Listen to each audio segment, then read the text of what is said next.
that feel for you? It's been a blessing, honestly, just to know that your work doesn't go unnoticed is always something that's so true and pure to me because, a lot of us don't do the work for the glitz and the glamour. We do it because it means. What happens when you rip the heart out of a team? When you take their superstar, their generational phenom, their #1 overall pick, and stick her on the bench in street clothes with a nagging injury. That she would be serenaded by Usher in her 20s. She would probably laugh at you because why would I ever be in the same space as him? But he's a great entertainer. He knows how to execute. I did call him out a few times, so I feel like he felt some time. What happens on that team, now supposedly rudderless and weak, has to face the final boss? The two-time defending champion Las Vegas Aces, led by the formidable MVP, Aya Wilson. Most people would write an obituary. They'd predict a blowout, a public execution, the final humiliating proof that the team was nothing more than a one-woman show. But on July 24th, the Indiana Fever didn't just defy expectations. They shattered them. They didn't just win, they dominated. This wasn't just a victory, it was a declaration. It's probably tied between this year and then the year going into 2023. Those are my two best shape of my life. It was a story of a forgotten hero's redemption, the rise of the league's most dangerous secret weapon, and a sideline superstar whose competitive fire burned so bright it ignited her entire team. The Fever's 80-70 win over the Aces will completely change how you view this team. So, how do they pull off the upset of the season? Stick around, because this is a story you have to hear to believe. Welcome back to World Hoop. To truly understand the magnitude of this win, you have to understand the hole the Indiana Fever were in. Picture this. You're walking back into your home arena, Gainbridge Fieldhouse, fresh off 2 straight demoralizing losses to the New York Liberty. Your franchise player, Caitlin Clark, the rookie sensation who has captivated the entire sports world, is out with no clear timeline for her return. The team's record sits at a precarious 12 wins and 12 losses. The critics are circling. The narrative is simple and devastating. Take away Clark, and the Indiana Fever are nothing special. Social media was a graveyard. Sports talk shows were painting the Fever as pretenders who had finally been exposed. The question wasn't just about their playoff chances anymore. It was about their very identity. Coach Stephanie White felt the weight of it all. She knew this game wasn't just another regular season matchup. It was a battle for respect. Were they a legitimate force, or were they just the opening act for the Caitlin Clark show? And standing in their way were the worst possible opponents, the Las Vegas Aces, the back-to-back champs, a team that knows how to smell blood in the water. They rolled into Indianapolis with their own 12-11 record, but they carried themselves with the swagger of seasoned champions. You could see it in their warm-ups. They were confident, maybe even a little cocky. This was their golden opportunity to prove what many suspected all along, that the Fever were a house of cards, ready to collapse without their queen. Aya Wilson, perhaps carrying some of her own frustrations with the media frenzy surrounding Clark, likely saw this as her chance to remind everyone who the real MVP was. This was supposed to be their statement game. But here's the thing about counting a team out completely. You give them the most powerful weapon in all of sports, freedom.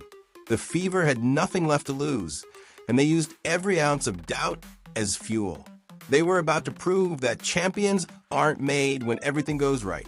Play in the world, that's great, it looks great, but I want to be the best person. I want to be the best teammate, because that's how I get the best out of my team. So when it comes to wins... They're forged in fire when everything goes wrong. When your team is searching for a hero, sometimes you have to look to the one who's been there all along. And for the Indiana Fever, that person was Kelsey Mitchell.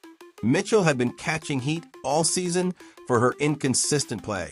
The numbers told a frustrating story. One night she'd erupt for 20 points. The next she'd go cold, shooting 3 for 15 when the team needed her most. Critics said she disappeared in big moments. Early in this game against the Aces, those critics looked completely justified. Mitchell couldn't buy a bucket. She missed her first few shots, her rhythm was off, and you could see the frustration building on her face. The home crowd grew restless, sensing that without Clark's playmaking, the offense was grinding to a halt. Through 3 quarters, the nightmare continued. Kelsey Mitchell was a staggering 4 of 19 from the field. Those are the kind of numbers that get a player benched, not trusted with the game on the line. But Coach Stephanie White saw something else. During a timeout, She pulled her struggling guard aside and delivered a message that would change everything. "Let it fly," she told her. "It's going to go." It was a simple vote of confidence, but it was exactly what Mitchell needed to hear. Her teammates rallied around her, setting harder screens, creating space, and feeding her the ball in positions where she could succeed. Then something clicked. The fourth quarter began, and it was as if a different player was wearing number 0. Mitchell started attacking the rim with a new ferocity, finishing through contact. She pulled up for mid-range jumpers that found nothing but the bottom of the net. Her speed, once a non-factor, became a major problem for the Aces' defense. When the game was hanging in the balance, the fourth quarter became her personal showcase. She scored 9 crucial points in those final 12 minutes, shooting an incredible 4 for 5 from the field when it mattered most. She finished the game with 21 points and 4 assists, silencing every single person who had ever questioned her heart or her ability to lead. This wasn't just about replacing Clark's production. This was about Kelsey Mitchell becoming the clutch leader this team always knew she could be. But while Mitchell was fighting her way to redemption, another player was quietly continuing her reign as the most dangerous shooter in the entire league. Enter Sophie Cunningham.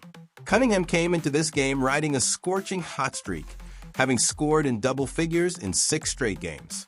The numbers were getting impossible to ignore. She was averaging nearly 14 points a night, while shooting an absurd 58.1% from three-point range over that stretch. She was, without question, the hottest shooter in the WNBA. The real test, however, was whether she could maintain that incredible pace against the elite defenders of Las Vegas. The Aces knew she was hot. They had surely game planned to run her off the three-point line. But it didn't matter. Against the champs, with the lights at their brightest, Sophie Cunningham delivered again. She knocked down 3 of her 4 attempts from beyond the arc, finishing with 15 points. But these weren't just numbers on a stat sheet. They were perfectly timed daggers. Every time Las Vegas started to build a little momentum, every time it seemed like they might make a comeback, Cunningham would calmly drain another 3, crushing their hopes and electrifying the home crowd. Coach White had moved her into the starting lineup specifically to leverage this energy, praising her ability to stretch the floor, rebound, and even create for others.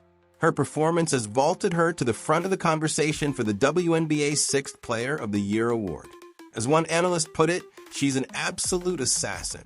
Her transformation from a solid role player into a legitimate, feared offensive weapon has given the Fever a dimension that makes them incredibly difficult to defend. The game clock ticked down. 35 seconds left. The Fever were clinging to a 5-point lead, a lead that feels anything but safe against a championship team like the Aces. Las Vegas was mounting one final, desperate push. A stop here, a quick bucket, and the pressure would be right back on Indiana. This is a moment where games are won or lost.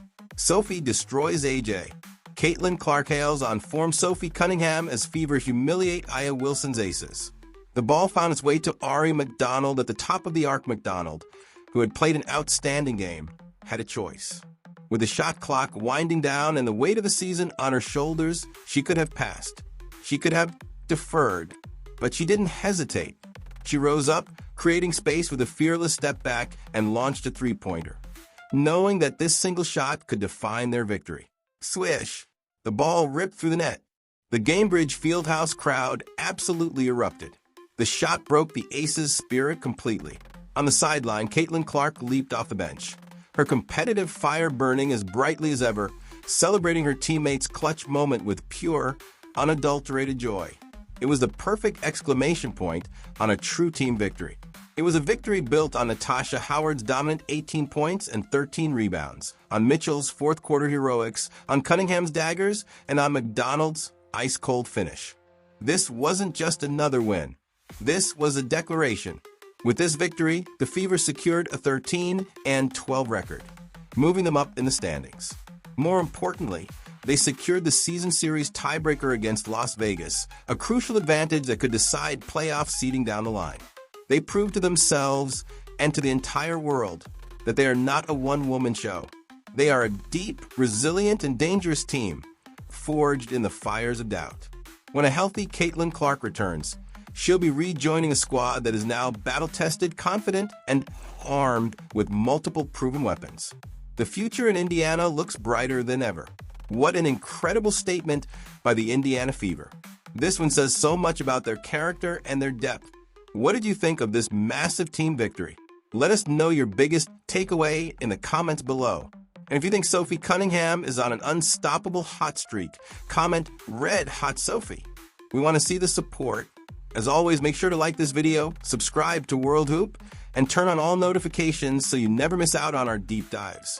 We'll see you in the next one.